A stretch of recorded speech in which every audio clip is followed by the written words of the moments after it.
Bismillahirrahmanirrahim.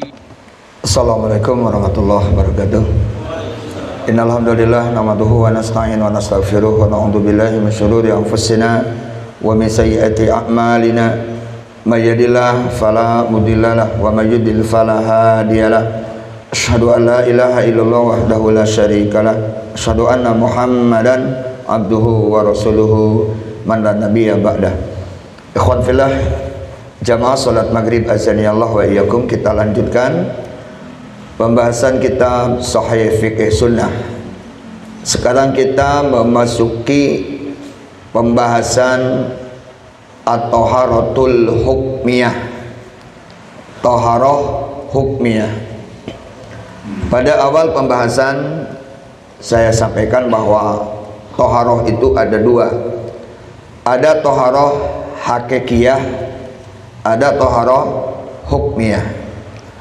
Kalau taharah hakikiyah adalah membersihkan atau mensucikan dari najis, ya, itu namanya taharah hakikiyah. Kalau taharah hukmiyah, yaitu taharah menghilangkan hadas, ima hadas kecil, ima hadas besar. Sedangkan menghilangkan hadas ini bisa dengan air, bisa juga dengan selain air. Kalau dengan air, kalau menghilangkan hadas kecil yaitu wudu. Sedangkan kalau menghilangkan hadas besar yaitu mandi. Ketika tidak ada air atau ketika kita ada uzur tidak bisa menggunakan air, maka bisa dengan tayamum. Nah, tayamum sebagai pengganti dari wudu, juga sebagai pengganti dari mandi. Nah, karena wudu dengan mandi ini menggunakan air, maka dalam pembahasan taharah hukmiyah ini kita pertama akan membahas anwa'ul miyah, macam-macam air. Al-miyahu ala ikhtilafi asnafiha la takhruju an naw'ain. Jadi wartilah yang namanya air, ya, dengan berbagai jenis nama air, tapi intinya air itu tidak akan keluar dari dua, ya, tidak akan keluar dari dua. Yang pertama adalah al-ma'ul mutlak, air mutlak, atau al-ma'ut tahuru, air yang suci dan mensucikan. Cuma kalau kita bagi dari kitab lain ada tiga, ya, ada tiga. Yang pertama adalah al-ma'ul mutlak. Nah, al-ma'ul mutlak ini adalah air mutlak yang disebut dengan al-ma'ut tahur. Nah, al-ma'ut tahur itu air suci dan mensucikan. Yang kedua, al-ma'ut tahir, air suci tapi tidak mensucikan, ya, suci tapi tidak mensucikan. Artinya kedudukan airnya suci tapi tidak bisa dipakai berwudu, juga tidak bisa dipakai mandi. Sedangkan yang ketiga adalah al-ma'ul mutanajisu, ya, air mutanajis. Nah, air mutanajis adalah air yang kemasukan najis, ya, air yang kemasukan najis atau air yang tercampuri dengan najis. Nah, ini ada tiga. Kemudian al-ma'ut tahur, air yang suci dan mensucikan, yaitu air yang tetap, ya, nah, bentuknya tetap dalam aslinya penciptaan air. Nah, artinya belum ada seperti air teh, air kopi, air susu. Nah, belum, pokoknya air aja udah. Nah, iwadilah yang termasuk al-ma'ut tahur, air yang suci dan mensucikan. Pertama, kullu ma naba'a minal ar, setiap air, ya, yang keluar dari bumi, sepertinya air yang keluar dari mata air. Nah, ini termasuk adalah air suci dan mensucikan. Yang kedua, air yang awan nazala minas sama, air yang turun dari langit, maksudnya air hujan. Ya, jadi air hujan ini adalah suci dan mensucikan. Allah sebutkan di dalam surat Al-Anfal ayat yang ke-11, wa yunazzilu alaikum minas sama'i ma'an liyutahhirakum bih. Allah menurunkan ya air dari hujan ya kepada kalian agar Allah mensucikan kalian dengan air hujan tersebut. Kemudian termasuk air yang suci dan mensucikan miyahul anhar, air sungai, ya air sungai, wasulun, air salju, wal barad, air embun, wal abar, juga termasuk air yang berada di sumur. Hatta wa in taghayyara bituli muksihi au bimuhalitati tahirin la yumkinu saunuhu anhu. Sekalipun air-air yang disebutkan tadi ya warnanya berubah atau rupanya berubah, baunya berubah, tapi berubahnya itu bituli muksihi, karena lamanya air tergenang di tempat itu. Umpamanya ya kan banyak itu Pak di perumahan-perumahan yang airnya kurang bagus. Nah, begitu ini bening, tapi begitu dibiarkan sekitar seminggu atau 2 minggu itu berubah. Ada berubah yang menjadi kuning airnya itu, atau berubah menjadi hijau. Nah, walaupun air tersebut ya berubah menjadi kuning atau berubah menjadi hijau atau mungkin hitam, nah ini adalah tidak apa-apa. Air tetap suci dan mensucikan. Ya kenapa? Karena perubahan warna air tadi bukan karena dicampuri sesuatu, tapi perubahan tersebut perubahan secara alami. Ini namanya adalah bituli muksihi au bimuhalitati tahirin la yumkinu saunuhu anhu, atau air berubah itu tercampuri dengan sesuatu yang suci yang tidak mungkin air bisa dijaga dari perkara yang suci tadi. Mana contoh? Contohnya ya, kalau musim hujan air kali menjadi keruh. Ya keruh. Nah, keruhnya air kan itu tercampuri dengan tanah. Ya dengan tanah yang ada di kali. Ini kan kiri kanannya kan tanah, di bawahnya tanah. Nah, otomatis tercampur airnya menjadi keruh. Dan ini tidak bisa air dijaga dari tanah yang ada di situ, nggak bisa. Tidak mungkin, iwan fillah. Ya tidak mungkin ini. Nah, jadi oleh karena itu, walaupun air sumur banyakkan keruh, air kali keruh banyakkan, itu tetap suci dan mensucikan. Karena berubahnya air tersebut, pertama tanahnya suci, dan tidak mungkin atau sangat sulit sekali kita bisa menjaga air dari tanah yang ada di kali tersebut. Ya, ini adalah suci. Kemudian termasuk juga miyahul bihar, air laut. Ya air laut ibadillah, walaupun rasanya asin tapi suci dan mensucikan. Di dalam hadis yang diriwayatkan oleh Imam Abu Dawud, Imam At-Tirmidzi, Imam An-Nasai dan Imam Ibnu Majah, bahwa Nabi SAW pernah ditanya ya tentang air laut. Maka Nabi menjawab, huwa at-tahuru ma'uhu al-hillu maitatuhu. Jadi laut itu airnya suci, bangkainya halal. Ya, airnya suci, bangkainya halal. Nah, iwan billah, para ulama menjelaskan ya dari hadis ini bahwa dianjurkan menjawab sesuatu yang sekira harus diketahui oleh orang yang bertanya sekalipun dia tidak menanyakannya. Kenapa? Dalam hadis ini iwan fillah, yang ditanyakan oleh sahabat kepada Rasulullah hanya kedudukan air laut, tidak menanyakan bangkai yang ada di laut.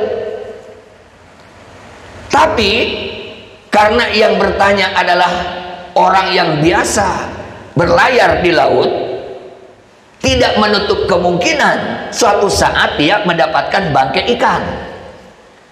Ya, tidak menutup kemungkinan, bisa saja dia mendapatkan bangkai ikan.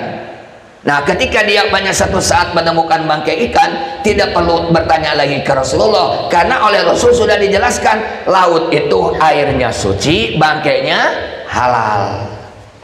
Yang dimaksud bangkainya halal ibaratnya bangkai binatang yang hidup di laut atau yang hidup di air, bukan bangkai dari darat dibuang ke laut jadi halal. Umpamanya ya, kita punya sapi mati nih, nah biar halal buang aja ke laut. Kenapa? Karena kata Nabi bangkainya halal. Maksudnya bangkai hewan atau ikan yang hidup di laut, ya, yang hidup di laut atau yang hidup di air, apapun bentuknya, ya, kalau hidup di air itu namanya ikan. Ya, umpamanya walaupun umpamanya yang bentuknya seperti babi, Pak, tapi hidupnya di air, itu ikan namanya, tetap halal. Kalau kuda laut gimana? Anjing laut itu mah bukan ikan. Anjing laut kan sering mainnya di darat. Kuda laut, coba lihat anjing laut, kuda laut pada ke darat, kemudian berjemur di darat, kemudian turun lagi. Itu bukan ikan, ya, itu kan jelas anjing laut. Tapi kalau anjing itu selamanya di air terus gak pernah ke darat, itu bisa disebut ikan. Ya, karena ikan ini adalah binatang yang hidup di air. Kalau keluar dari air, ya itu bisa mati, itu namanya ikan. No. Nah, itu adalah, jadi ya airnya suci, kemudian bangkainya halal. Jadi boleh ya, mandi dengan air laut, ya wudhu dengan air laut, silahkan. Ya, silakan. Bagaimana kalau ada air, banyak ya, ada di suatu tempat, kemudian di tempat tersebut mungkin ada benda lain, umpamanya ya ada air di ember. Nah, ember itu mungkin bekas tepung tadinya, ya bekas tepung, tapi belum dibersihin, tepungnya itu masih ada sedikit, kemudian diisi dengan air. Nah, bagaimana kedudukan air yang ada di ember yang tercampuri sedikit dengan tepung yang ada di ember tersebut? Apakah air tersebut tetap suci dan mensucikan atau tidak? Jawabannya, wa in halatahu tahirun yasirun madama dakhilan tahta ismil ma'i. Ya, jadi selama air, ya, selama air itu tetap disebut air mutlak, walaupun tercampuri dengan sesuatu yang suci tapi sedikit campurannya, itu tidak apa-apa, tetap air itu suci dan mensucikan. Dalilnya apa? Dalam hadis riwayat Imam An-Nasai dan riwayat Imam Ibnu Majah, hadis dari Ummu Hani radhiyallahu anha, anna Rasulullah sallallahu alaihi wasallam igtasala huwa wa Maimunah min ina'in wahidin min qis'atin fiha asarul ajin. Bahwasanya Rasulullah SAW, ya, dan Maimunah istrinya mandi dari satu bejana min kis'ah, artinya dari baskom, Pak, dari tempat yang besar. Nah, fiha asarul ajin, yang di dalam tempat tersebut ada bekas tepung. Ya, ada bekas tepung. Jadi belum dibersihin, ada bekas tepung. Nah, ini menunjukkan bahwa air yang tercampuri, ya, air yang tercampuri sedikit dari barang yang suci, kedudukan air tetap suci dan mensucikan. Kemudian amma idza halatahu tahirun fa ahraja an musammal ma'i illa musamman ahar.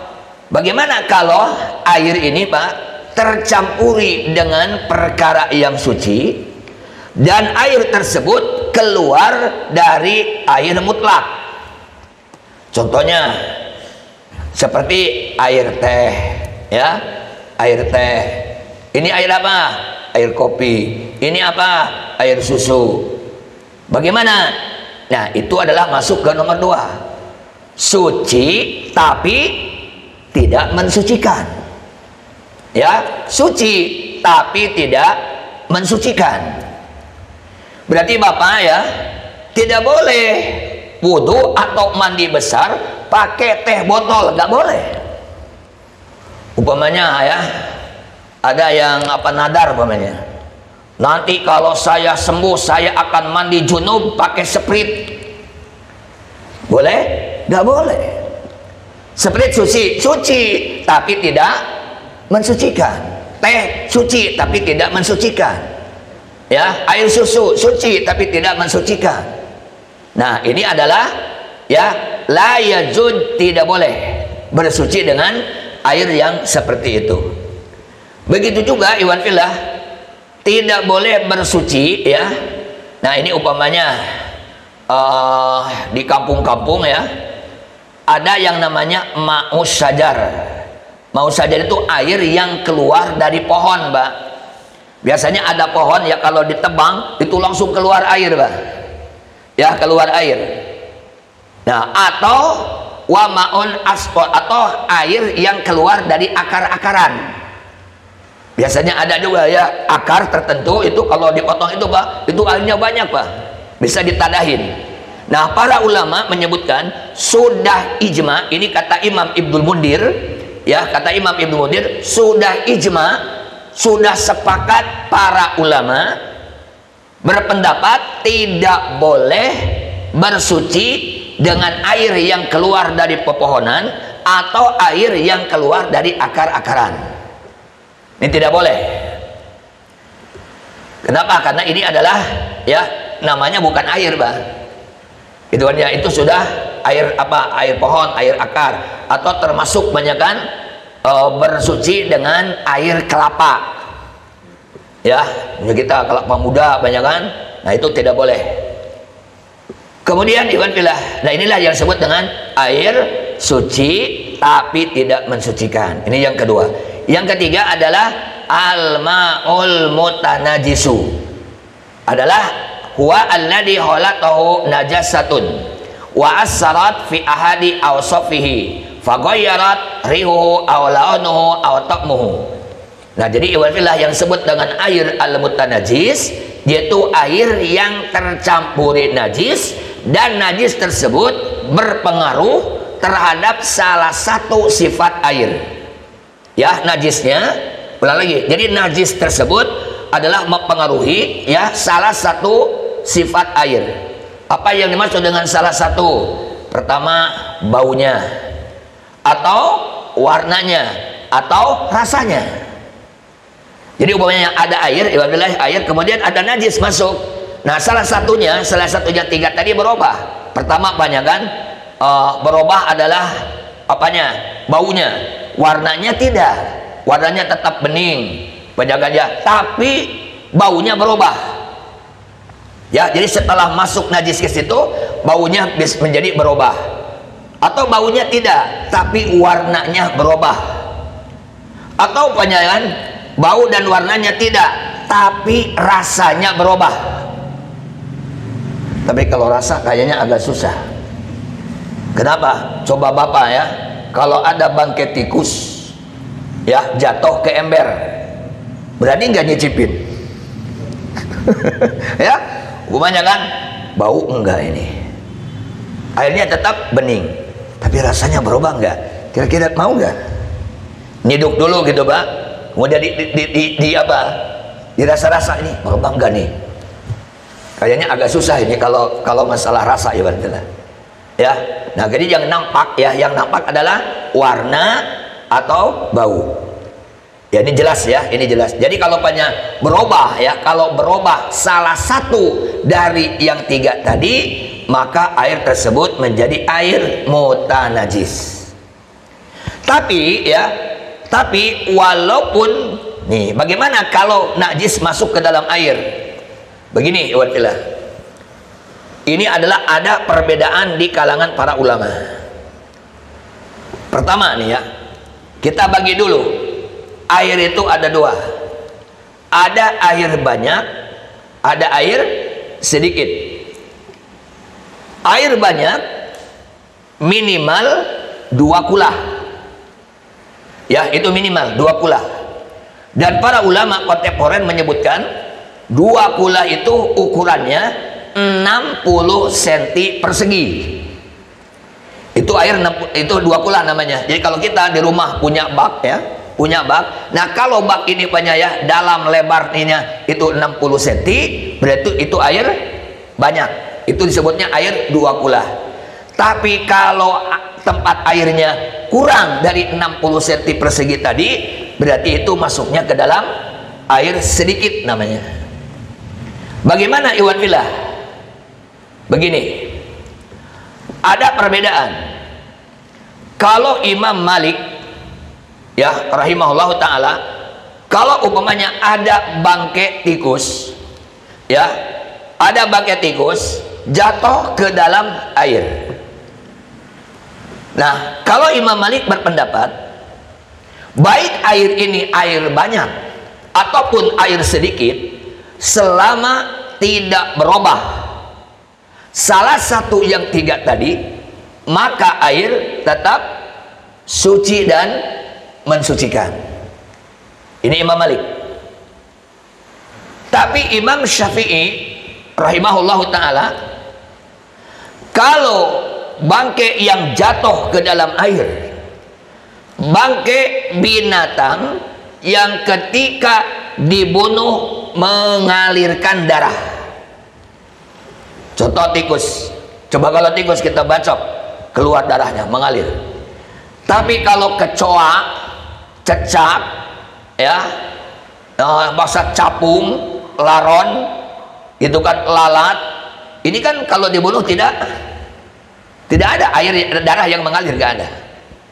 Nah kalau Imam Syafi'i, kalau yang masuk ke dalam air ya, pokoknya air, kalau airnya 2 kula, kalau airnya 2 kula, kemudian bangkai tikus masuk atau bangkai kucing, airnya ada 2 kula, maka kalau berubah salah satu ya, salah satu yang 3 tadi, maka air ini menjadi air mutanajis. Tapi kalau tidak berubah, maka air ini menjadi air yang tetap suci. Tapi kalau air kurang dari 2 kula, hanya 1 ember kecil, ternyata ada bangkai tikus. Nah Imam Syafi'i berpendapat, kalau air yang sedikit kurang dari 2 kula, kejatuhan najis yang ketika dibunuhnya mengeluarkan darah yang mengalir tadi, maka otomatis air menjadi mutanajis sekalipun tidak berubah salah satu 3 perkara tadi. Di sini ada perbedaan ya. Kalau Imam Malik tidak membedakan mau air sedikit kek mau air banyak, selama salah satu 3 sifat tidak berubah, maka air tetap suci dan mensucikan. Itu Imam Malik. Tapi Imam Syafi'i ada perbedaan. Kalau airnya 2 kula, artinya airnya banyak, kalau tidak berubah salah satu yang 3, maka air tetap suci dan mensucikan. Tapi kalau salah satu dari 3 sifat tadi berubah, maka air menjadi air mutanajis. Tapi kalau air yang sedikit mau berubah mau tidak, ulang ya, ini menurut Imam Syafi'i, mau berubah mau tidak, air otomatis menjadi air mutanajis ya, air mutanajis. Bagaimana kalau bangkai yang masuk ke dalam air tersebut adalah bangkai yang tidak mengeluarkan ya darah seperti cecak, capung ya. Nah itu sepakat antara Imam Malik dengan Imam Syafi'i. Jadi selama tidak berubah salah satu 3 sifat tadi, maka air tetap suci dan mensucikan. Nah jadi ini iwan billah ya, kemarin sudah saya bahas tentang jenis-jenis najis ya pada pembahasan tentang toharoh hakikiyah.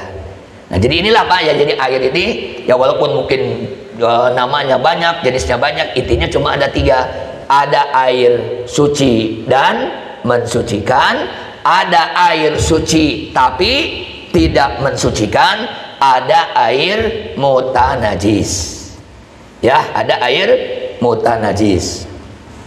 Kemudian iwan billah, Nah, sekarang bagaimana ya al wudu bil ma'i al mutasakit min aqda'il wudu? Bagaimana hukumnya berwudu dengan air yang jatuh dari anggota wudu? Ini yang disebut dengan air mustakmal. Ya, air mustakmal. Mustakmal itu air yang sudah digunakan. Itu air mustakmal, arti mustakmal, Pak. Air yang sudah terpakai. Umpamanya kita sekarang bayah buat berwudu. Nah, kemudian kan dari wajah kita kan tak kotor, kan berjatuhan air ini.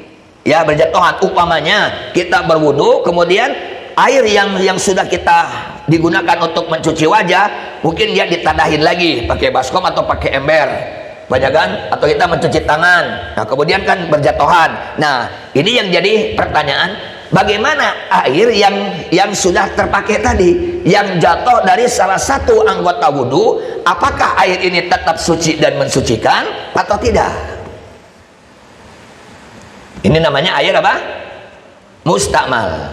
Nah, dalam hal ini ya, dalam hal ini ulama ada perbedaan pendapat. Berarti ini masuk ke dalam ranah khilafiyah. Terbagi dua pendapat. Ya, terbagi dua pendapat.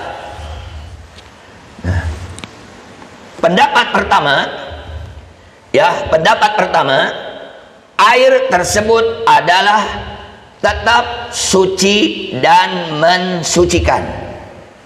Ya, nih, suci dan mensucikan. Pendapat siapa ini? Pertama, madhab Ali bin Abi Thalib, Ibnu Umar, Abi Umamah, wa jama'atun minas salaf, wal masyhur min madhab Malik, wa huwa ihdai riwayatain anis Syafi'i wa Ahmad, wa madhab Ibnu Hazm wa Ibnul Mundir, wa tarahu Syekhul Islam. Jadi yang punya pendapat bahwa air al-mutasakit yang sudah jatuh dari anggota wudhu, tetap air itu bisa digunakan untuk berwudhu, yaitu tetap suci dan mensucikan. Kalau dari kalangan sahabat termasuk Ali bin Abi Thalib, ya, Ibnu Umar, Abu Umamah. Kemudian juga jama'atun minas salaf. Ya, ini dan segolongan besar dari kalangan ulama-ulama salaf. Dan ini yang masyhur dari madhab Imam Malik dan salah satu riwayat dari Imam Syafi'i dan Imam Ahmad. Dan ini juga merupakan madhabnya Imam Ibnu Hazm, Imam Ibnul Mundir, dan ini yang dipilih oleh Syekhul Islam Ibnu Taimiyah rahimahumullahu taala. Nah, ini pendapat ya sederetan. Nah, ulama yang berpendapat bahwa air mustamal itu tetap suci dan mensucikan. Apa alasannya? Nah, ada alasan iwan fillah. Karena al-kalamu bila dalil mardun, bicara tanpa dalil tertolak. Apa dalil yang dipakai oleh ya kelompok pertama ini? Satu, anal asla anal ma'a tahurun wala yunajisu syai'. Pertama, Pak, aslinya air itu adalah suci. Ya, aslinya air itu adalah suci. Tidak ada sesuatu yang menyebabkan najisnya air. Ini berdasarkan ya hadis riwayat Imam Bukhari dan riwayat Imam Muslim. Kemudian riwayat yang riwayat Imam Abu Dawud, Tirmidzi dan Nasai hadisnya, yaitu al-ma'u tahurun la yunajjisuhu syai'un. Air itu adalah suci, tidak ada sesuatu yang menyebabkan air itu menjadi najis, ya, kecuali kalau salah satu yang tiga tadi berubah, ya, berubah, itu lain. Itu alasan pertama. Kedua, anahu qad sabata anna sahabat kanu yastamiluna ya padla wudu'in Nabi sallallahu alaihi wasallam. Alasan kedua, para sahabat dulu biasa menggunakan air sisa Nabi sallallahu alaihi wasallam. Ya, sisa ya sisa Nabi Shallallahu Alaihi Wasallam. Di antara hadis yang menjelaskan bahwa para sahabat biasa menggunakan air sisa Rasulullah SAW. Pertama, hadis dari Abu Zuhaibah, qol dia berkata, kharaja alaina Rasulullah SAW bil hajirah, ya pautiya biwaduin patawaddoa paja'ala nas yakhuduna min panli wudu'ihi payatamassahu nabi. Nah, ini dijelaskan iwatilah dalam hadis riwayat Imam Bukhari.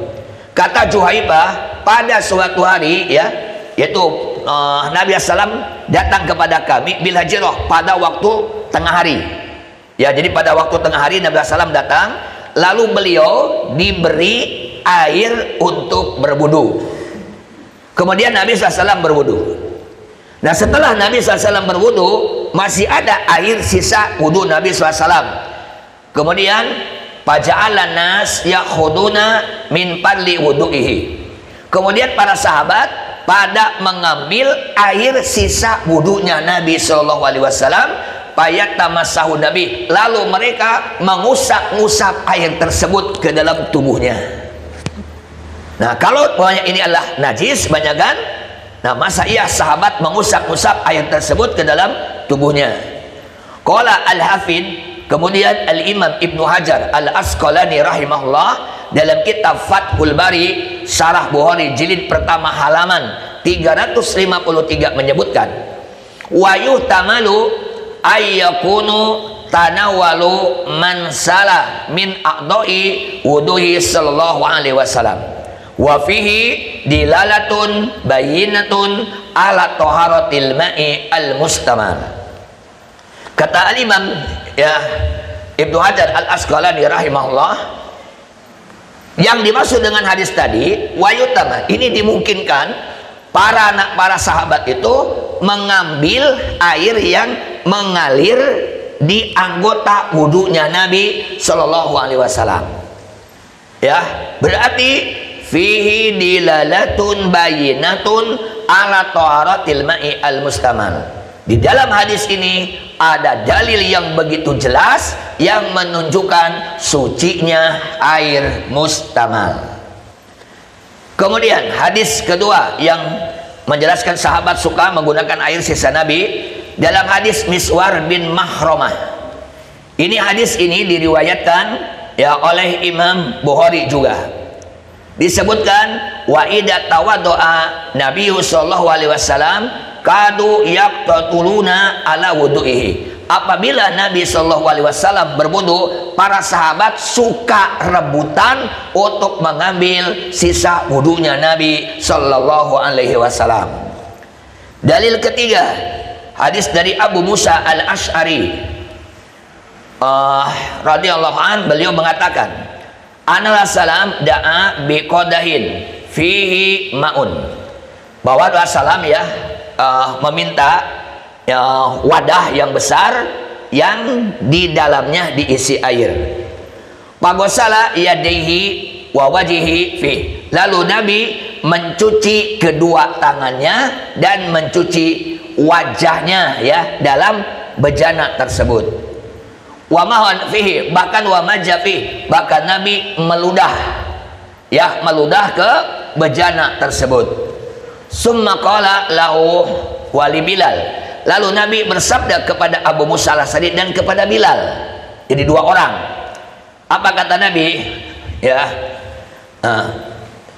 ashriba minhu wa afrigha ala wujuhikuma wa nuhurikuma, minumlah ya air tersebut dan tuangkan air tersebut ke wajah kalian berdua dan kepada leher kalian berdua. Nah, ini iwatilah ya alasan kedua. Alasan ketiga, An Ibnu Umar qol, dia berkata, kana rajulu wa nisa'u yatawaddauna ala ahdi Rasulillah sallallahu alaihi wasallam jami'an. Bahwa, dan kata Ibnu Umar, bahwa dahulu di zaman Rasulullah SAW, laki-laki dan perempuan mereka suka berwudu bersamaan. Ya, berwudu bersamaan. Kemudian dalil keempat, Dari Ibnu Abbas radhiyallahu anhuma, bahwa Rasulullah bersabda, kana yagtasilu bipadli Maimunah, bahwa Nabi SAW pernah mandi dengan air sisa Maimunah.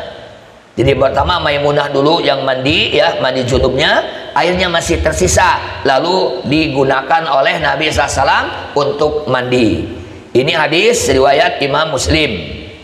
Dalil kelima, hadis dari Rubayyi binti ya Muawid. Dia berkata, anna Nabi SAW masaha biroksihi min padli ma'in kana fi yadihi. Nah ini jelas ibarat Nabi SAW mengusap kepalanya, ya, mengusap kepalanya dengan air yang ada di tangannya. Paham? Nabi kan sebelum mengusap kepala apa dulu? Kan mencuci tangan dulu. Nah ketika Nabi mau mengusap kepala, Nabi begini nih, ya, jadi tangannya itu diinikan ke tangannya, kemudian dipakai mengusap kepala. Berarti air yang digunakan untuk mengusap kepala, air yang sudah apa? Air yang sudah terpakai. Tapi ternyata Nabi SAW, nah seperti ini. Ini adalah ya hadis ya diriwayatkan oleh Imam Abu Dawud dan Imam Daruqutni. Kemudian Ibnul Mundir berkata dalam kitab Al-Awsat, wa fi ijma'i ahli ilmi, ya, ana al-baqi ala a'dha'il mutawadi wal muktasil wa ma qatara minhu ala siyabihima tahirun. Nah jadi sudah ijma para ahli ilmu, katanya, ya, ini ahli ilmu setahu beliau, bahwa air yang masih ada dalam anggota orang yang berwudu, atau dalam anggota orang yang mandi, atau yang jatuh dari anggota wudu atau anggota tubuh orang yang mandi, ya, jatuh banyak ke bajunya atau ke lainnya, tahirun, itu adalah suci. Dalilun ala taharatil ma'il mustamal wa idza kana tahiran fala ma'nan limanil wudu bi ghairi hajatin yarji'u ilaiha man ahalaqal qaul. Artinya gini, berarti ya, ini menunjukkan ya sucinya air mustamal. Kalau air mustamal tetap suci, ya tidak ada larangan untuk berwudu dengan air tersebut. Makanya ya kelompok yang pertama ini boleh. Adapun kalau kelompok yang kedua tidak boleh, ya, tidak boleh menggunakan air mustamal atau sisa orang lain, nggak boleh. Nah ini wafilah termasuk pendapatnya Imam Malik, Imam Auza'i, Imam Syafi'i dalam salah satu riwayat. Adapun dalil yang dipakai oleh pendapat kedua ini juga punya dalil. Dalil pertama, ibaratlah, ya. Nah, dalil pertama adalah wasaburai, tapi walam yaslim lahum minal adillah ma yutma'anu ilaih fal yuraji'u man sya'a fil maraji al musyar ilaiha. Tetapi ya pendapat kedua ini tidak punya dalil, itu ya, tidak punya dalil dari hadis. Ini hanya semata-mata pendapat saja, ya, hanya pendapat saja. Nah jadi oleh karena itu di antara dua pendapat ini, maka pendapat yang kuat pendapat pertama, ya. Kalau saya dulu Pak, kalau wudhu Pak, kalau airnya seember pakai gayung, dibawa Pak ke tempat yang jauh, jangan sampai ada yang nyiprat, ya, dari wajah ke air itu. Nah karena kalau ada yang nyiprat, maka air ini menjadi tidak boleh. Bukan dulu suka menjauh Pak, duduk bawa ke tempat yang jauh.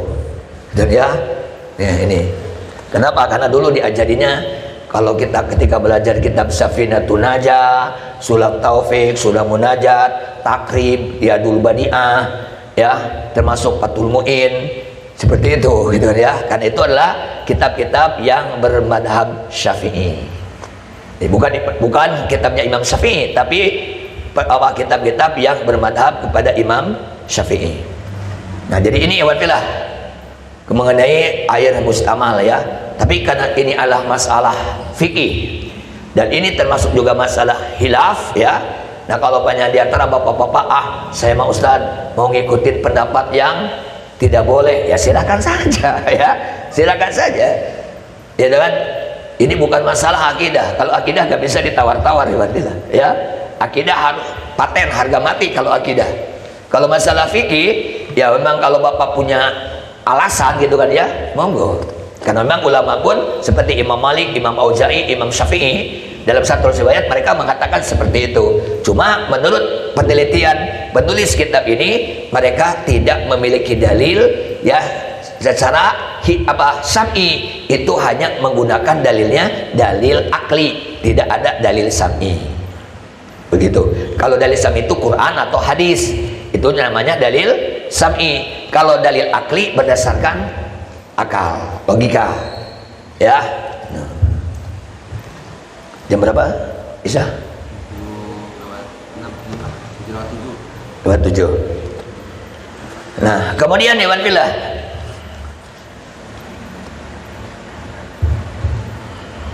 ya kalau ini mungkin kita langsung saja sekarang ya, kita akan menjelaskan tentang bab wudu Pak ya, bab wudu ini.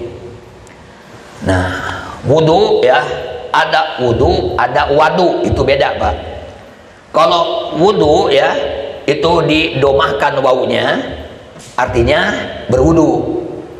Kalau wadu dipatahkan wawunya, artinya air yang digunakan untuk berwudu. Jadi jangan salah ya.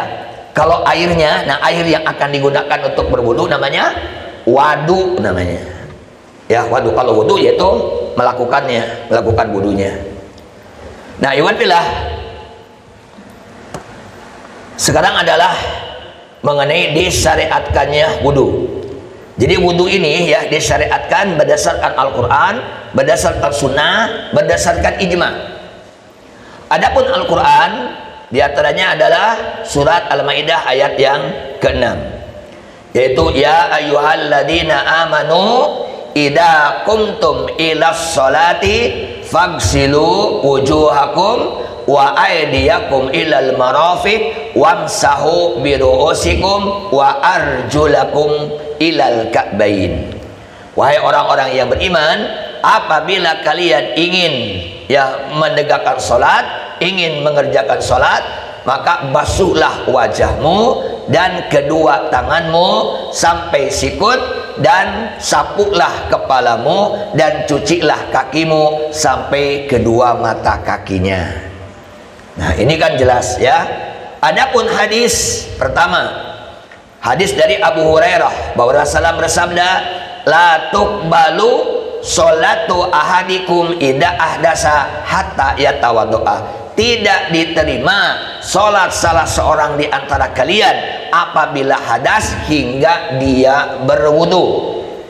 Begitu juga hadis dari Ibnu Umar bahwa dia berkata, saya mendengar Rasulullah bersabda, la yakbalullahu sholatan bi ghairi tuhurin wala shadaqatan min gululin. Allah tidak menerima sholat tanpa bersuci dan tidak menerima sodakoh min gulul, hasil dari gulul. Tahu gulul? Gulul itu Pak, kalau perang dapat rampasan perang. Hanya seharusnya rampasan perang itu kan dikumpulkan. Nah, kalau ada orang yang mendapat rampasan perang lalu disakuin, gitu ya, disakuin nih, nggak dikumpulin, itu namanya gulul namanya. Apa namanya? Mutil gitu ya, begini ya. Nah, kalau sekarang nggak mungkin ya. Nah, ada mungkin nih, ini belum dibagikan udah ngambil duluan gitu kan, suka ada itu. Biasanya yang banyak itu biasanya musim kurban biasanya gitu ya, banyak orang yang mutil gitu kan itu. Ya, belum dibagiin, belum ini dia sudah mutil duluan. Nah, kalau barang yang hasil begitu disodakohkan, itu tidak diterima oleh Allah Subhanahu wa Ta'ala sodakohnya, dan itu termasuk adalah perkara yang haram. Begitu juga hadis dari Ibnu Abbas radhiyallahu anhuma bahwa Rasulullah bersabda, innama umirtu bil wudu idza qumtu ila shalah. Sesungguhnya aku diperintah untuk berwudu apabila aku ingin menegakkan sholat. Kemudian hadis dari Abu Sa'id bahwa Nabi SAW bersabda, miftahus sholat at-tuhur wa tahrimuha at-takbir wa tahliluha at-taslim. Kunci sholat adalah bersuci, haramnya sholat adalah takbir, dan halalnya sholat adalah taslim. Maka ini disebutnya takbiratul ihram. Apa artinya takbiratul ihram, Pak? Apa arti takbiratul ihram? Bukan. Takbiratul ihram artinya takbir yang mengharamkan, Pak, artinya itu. Kenapa disebut takbiratul ihram, takbir yang mengharamkan? Karena yang tadinya halal jadi haram. Contoh, ngobrol halal nggak, Pak? Halal, tapi kalau sudah Allahu Akbar, halal ngobrol? Haram, gitu ya. Minum halal? Halal, tapi kalau sudah Allahu Akbar, haram, nggak boleh minum. Makan asalnya halal, tapi kalau sudah Allahu Akbar, awas hati-hati kalau gigi kita bolong, ada sate sepotong, masukkan ke gigi, begitu lagi sholat, wah ini ada sate nih, langsung dikunyah, dimakan, nggak boleh. Itu termasuk makan di dalam sholat. Itu namanya takbiratul ihram, artinya takbir yang mengharamkan. Itu secara bahasa. Nah, sudah masuk waktu Isya ya. Nah, mungkin Bapak ya, silakan mengumandangkan azan dulu. Kalau ada yang mau bertanya, nanti setelah selesai adzan. Silakan kalau ada yang mau bertanya, baik dari tema ini ataupun yang lainnya, silakan kalau ada, Pak. Waalaikumsalam warahmatullahi wabarakatuh. Masalah air suci dan mencucikan. Misalkan kita pas mau berwudu, kemudian ada air kita mati, ternyata kita di tetangga itu ada keran di depan, kita tanpa izin ngambil air wudu dari keran tetangga, apakah bisa mencucikan? Ya. Yang pertama, Bapak ya, menggunakan barang orang lain tanpa ada izin dalam Islam ini disebutnya gosab. Ya, seperti antum, kalau ini ada sendal, antum dipakai berwudu, tapi sendalnya sendal orang tanpa izin dulu, haram itu hukumnya. Ya, itu namanya gosab. Hati-hati, jangan asal pakai sandal itu. Ya, kecuali kalau sandal khusus untuk masjid, nah itu beda. Tapi kalau sandal perorangan, kalau mau pakai harus bilang dulu. Jangan meremehkan, cuma wudu doang. Jangan wudu doang, begitu dipakai putus gimana? Ayo, ya kan? Kan harus ganti itu. Nah, kalau kita mau pakai bilang dulu, ini selesai apa? Saya minjem dulu. Nah, itu. Nah, jadi itu termasuk gosab. Tapi ya, ada kaidah itu adalah ila ida ulima ridauhu, kecuali kalau si pemilik adalah diyakini ridhonya. Ya, dia ridho jika dipakai. Karena kita kan mungkin tahu kan karakter si pemilik orang ini, orangnya baik, gitu aja. Walaupun kita tidak minta izin, nah insya Allah dia mengizinkan, artinya ridho. Nah, jadi kalau toh kita banyak tidak izin, kalau diperkirakan bahwa orang tersebut ridho, bahkan mungkin senang jika airnya dipakai untuk berwudu, karena wudu adalah suatu ibadah, la basa, tidak apa-apa. Itu ya. Tapi kalau kira-kira orangnya suka cerewet, jangan, gitu kan ya. Nah, itu berarti tidak ulima ridauhu itu. Itu dalam kaidah fikih seperti itu. Ya. Ada lagi yang mau bertanya? Ada. Kita kan lihat coba air sulingan kita dari air bekas kita tuh yang utama ada kencing, ada buat cuci macam-macam itu kan. Itu kalau di industri itu disaring, kemudian tuh bisa jadi bersih lagi kan? Iya. Itu hukum air yang disaring bekas kotoran bercampur-campur dengan najis, dengan segala macam, ada bahan-bahan kimia semua macam. Itu La basa. Berarti kan itu dikembalikan lagi ke asal air. walaupun Ya, karena asal air itu kan suci.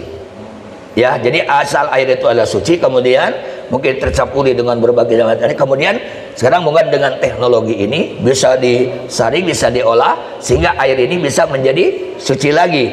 Gak apa-apa, boleh. Diminum pun gak ada masalah. Gak jadi masalah. Ya, karena sekarang sudah steril lagi airnya kan, gitu kan ya. Nah, kalau tadi mungkin rupanya, warnanya sekarang jadi bening lagi, baunya juga tidak ada, rasanya juga sudah kembali ke normal, rasa air yang mutlak tadi, nggak apa-apa. Ya, itu bisa digunakan. Jangankan untuk berwudu, ya untuk minum juga silakan. Iya, malah banyak air pump itu kadang-kadang gitu ya. Air bekas kali-kali. Iya, kadang-kadang air pump kan itu dari kali kadang-kadang kotor gitu kan ya. Tapi karena proses ya kan, hanya bisa menjadi bening gitu ya. Rata-rata kan kalau air pump di sini seperti itu. Beda dengan air pump di Tasik, Pak. Ya, kalau air pump di Tasik dari Gunung Galunggung, Pak. Airnya kan jadi bersih, jadi bukan dari air kali kotor kemudian diproses gitu kan itu. Namanya sih untuk wudu, Ustaz. Wudu itu kan apakah ada suatu dari harus habis bismillah sebelum berwudu? Ya, nanti akan kita jelaskan tentang kaifiatul wudu, tata cara wudu atau sifat wudu al-kamil, tata cara wudu yang sempurna yang dicontohkan oleh Rasul seperti apa. Ya, nanti akan ada. Tapi tadi adalah bismillah. Nah, memang ada hadis yang mengatakan ya, la wudu'a liman lam yuzkrismallah. Tidak ada wudu bagi orang yang tidak baca bismillah. Tapi kedudukan hadis itu lemah.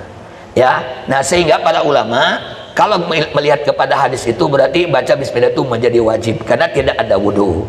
Ya, tanpa baca bismillah. Tapi karena kedudukan hadis itu adalah lemah, para ulama sepakat bahwa sunnah membaca bismillah setiap kita mau berwudu. Disunahkan.